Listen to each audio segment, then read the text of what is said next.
வணக்கம், அசோக் பேசுறேங்க. தவக அமைச்சர் சி.டி. நிர்மல்குமார் பாருங்க ஒரு பதிவு ஒன்று போடுறாரு.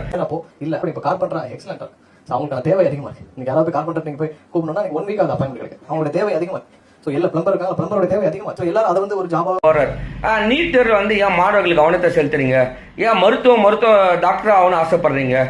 இந்த மாதிரி பிளம்பிங் கார்பெண்ட் ஒர்க்லாம் நிறைய வேக்கண்ட் இருக்குது. அங்கே ஆளுக்கு இல்லையா, வேலை செய்யறதுக்கு ஆள் இல்லை. இந்த மாதிரி அதை நீங்கள் படிக்கலாமேன்னு சொல்ற. நான் கேட்குறேன் மிஸ்டர் நிர்மல்குமார், நீங்கள் யார் அதை சொல்ல? உங்களுக்கு என்ன தகுதிக்குது? ஒவ்வொரு தாய் தந்தையும் தன் குழந்தைகள் என்ன படிக்கணுமோ அவங்க தான் தீர்மானம் பண்ணணும்.